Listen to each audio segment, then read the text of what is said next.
my love, Scarlet Everose here. Welcome back. Last episode we explored the darker philosophical side of surgical ghetto. Today we shift the focus to a very different type of hero, Megumi Fushiguro. Calm, collected, and incredibly skilled, Megumi isn't flashy, but his strength and moral compass make him fascinating. If you're new to the series, don't worry.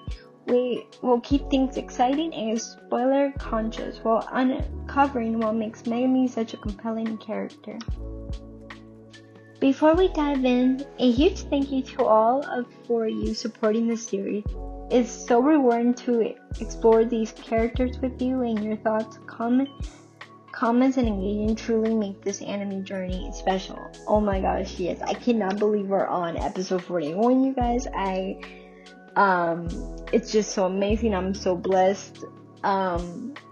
Even though there's some ups and downs to this journey, but I absolutely love it. I wouldn't change it for the world. You guys truly are amazing. Thank you for being patient with me. Thank you for being just amazing people in the community and stuff. Yeah, and I got a really sweet DM as well, and I want to thank you all for that, because don't get me wrong, I truly enjoy this, but there are just some moments where I'm just gonna be a little vulnerable with you guys. I've been struggling, not a whole lot, not as much as I used to, but I've been struggling a lot with procrastination. So, getting messages saying that you guys like my content and enjoy watching, my little mini series that I have and stuff like that. It really brings a lot of love and joy into my heart, and I love every second of it, even through moments of struggle sometimes, but I absolutely love it. And if you guys want to follow me, all my socials are down in the description below. Let's get into this character. Segment 1. Backstory and personality. Megumi Fushiguro is a student at Jujutsu Kaisen with a quiet, mysterious aura that hides remarkable power. He's intelligent, analytical, and naturally strategic. He's reversed and stoic, but deeply cares for his friends. So, Megumi is this type of character where, Gojo, if you guys haven't seen my Gojo episode, I will put it up in the title cards, where Megumi really, at first you see he's very reserved, he doesn't show emotions that much, but he deeply cares for others secretly, even if he doesn't want to admit it. And he has a sister that I believe is in a coma. I could be wrong on that, but he really cares about his sister, and Gojo takes him in, cause, his biological father, Toji. Please let me know if you guys want a video on Toji, for next episode.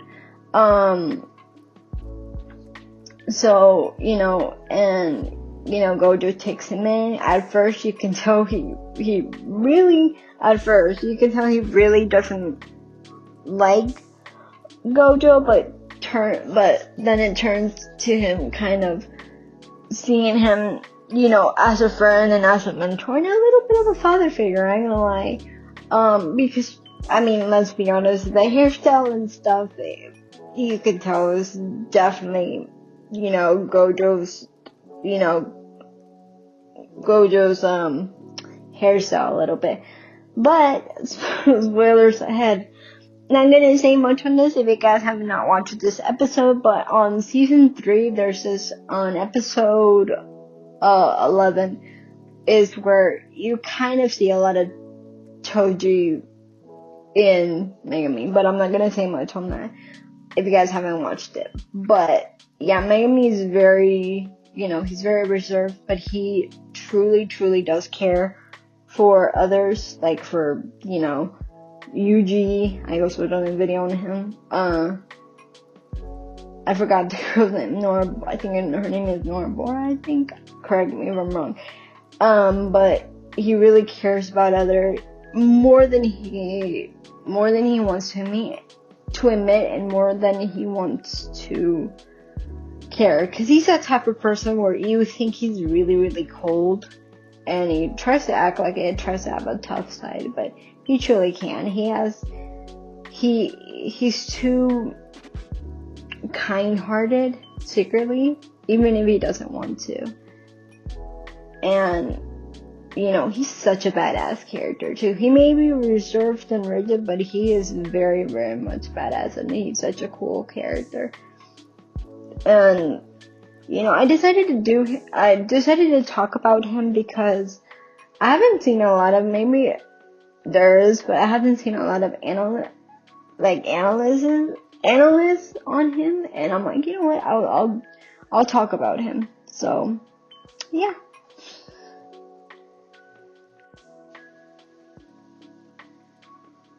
And let's see. And Megumi's personality makes him unique. He doesn't seek attention, and he rarely shows his emotion openly. His past, including being raised by his strict but caring father figure and trained as a sorcerer, shapes his disciplined approach to combat and life. A defining aspect of Megumi is his moral code. He believes in protecting people, even at a great personal risk. This contrasts with him like Yuji or Geto, making him his perspective on heroism nuanced and grounded. Segment 2: Cursed Energy and Shinigami Techniques. Megumi's power comes from his mystery of cursed energy and Shinigami summoning. He can summon multiple Shinigami to fight or defend simultaneously. Uses a technique called 10 shadows. Each Shinigami has unique abilities. So one is, which this is why I love Megumi so much, is because he uses animals as one of his curse techniques. And if you guys don't know me, I'm such a huge animal lover. It's not even funny. So when I saw him doing like having that as a curse energy, I was like, okay, bro, I like you now. You're really cool. So I think I cannot name all of them, but I know one of them are two wolves, white and a dark one, bunnies, this really weird or interesting bird, and what else? Frogs, and an elephant, a pink elephant. And let's see. I think that's all. I think there's probably more, but that's all his characters, and he uses them a lot, which I think is really cool. His control over cursed energy allows him to manipulate battles technically rather than relying on brute force. What makes Megumi especially interesting is how his cursed energy reflects his personality. Controlled, precise, and thoughtful. He rarely wastes energy, and every move is intentional. It's like watching a silent strategist at work. A major point to highlight: when Megumi pushes himself, his cursed energy can take over parts of his body during extreme combat.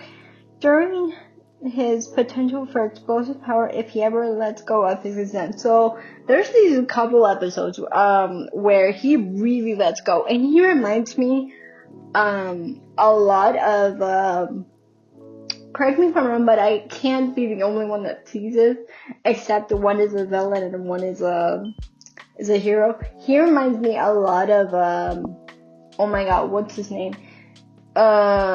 He's from Hunter x Hunter. Phaeton. He reminds me a lot of Phaeton, except take out the cursed energies, the animals. You know, both of these characters, when they let go, which I'll also put it, because why not? I'll also put up a video of an analysis I did on Phaeton as well. Because since they're so quiet, you guys, you cannot even tell. But once they let go, they can be extremely insane. And I don't know why, but Megumi remind me a lot of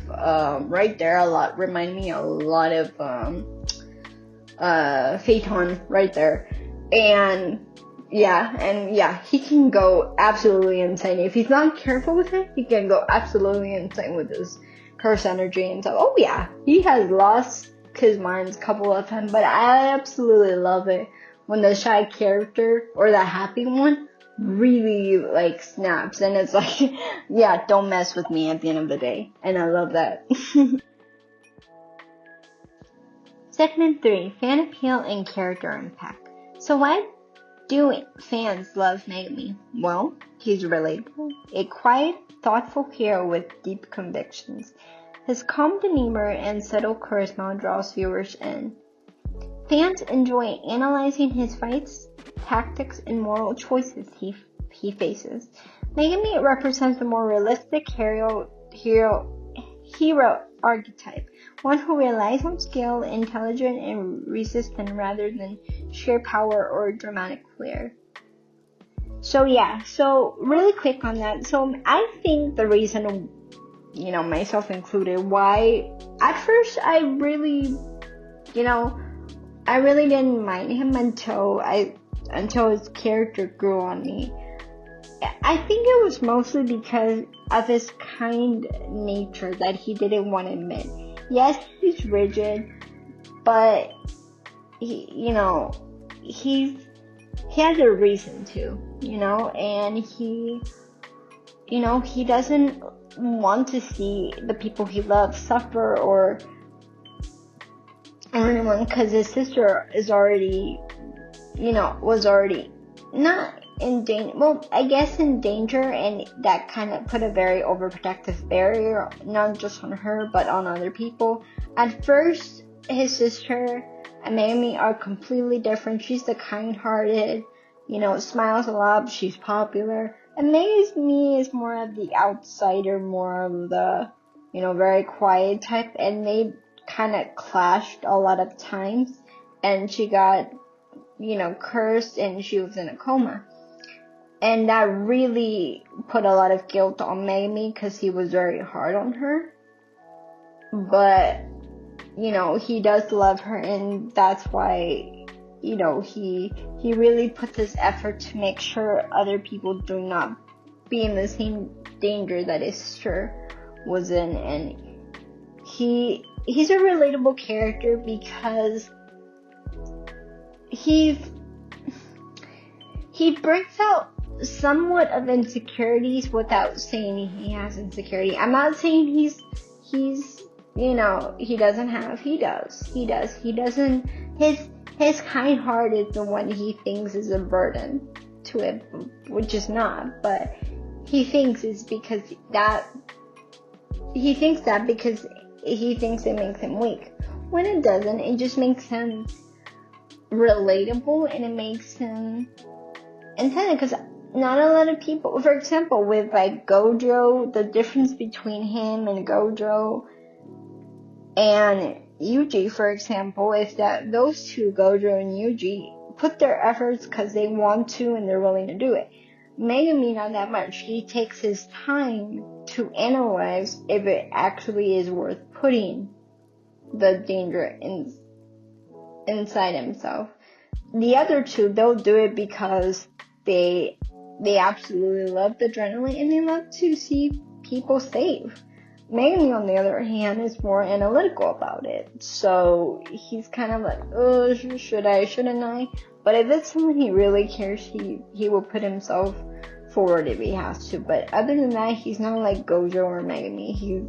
He's very much like, I'll think about it, but if that person, he doesn't trust easily. That's my point. And he takes his time to analyze things before he does anything. So that balance makes his moments of vulnerability and growth especially compelling. Oh yeah, at first I thought I wouldn't like him because he was so serious and stuff like that. And don't get me wrong, there are some characters where I do love that they're so serious, but I don't like it when characters are extremely too serious. I don't know, maybe because I'm like Yuji and Gojo at the same time. personality-wise, and I like to have a lot of fun, and I don't like to be with someone extremely too serious, but he has character growth, and that's what I like about it. Also, fun fact, his English voice actor, for Megumi is actually the same voice actor for Chrollo, which I did not realize until I picked up his voice. There's a lot of English voice actors now. Before you guys get all humped up and say, why don't you watch it in the sub? I do. I watch it both, okay? Whenever I feel like it. If I want to watch it in sub, I will. When I want to watch it in dub, I will. So, I'm both, okay? I'm gonna lay that on there. But anyway, so there was a lot of voice actors, English voice actors that were definitely in the series that I got really excited when I found out they were also in Hunter x Hunter. Let's see. There's a lot of characters I'll go into in the future, but yeah, he's the English voice actor of Chrollo Lucifer, which I think is awesome. I've already done a lot of episodes on Chrollo. If you guys want to watch, there's my playlist right there. Alright, let's keep going. Segment 4, final thoughts plus what's next. What Megumi teaches us. Strength isn't always about aggression. Control and strategy matters. Caring for others quietly can be just as heroic as a bold action. Heroes come in many forms and their growth even surprises us.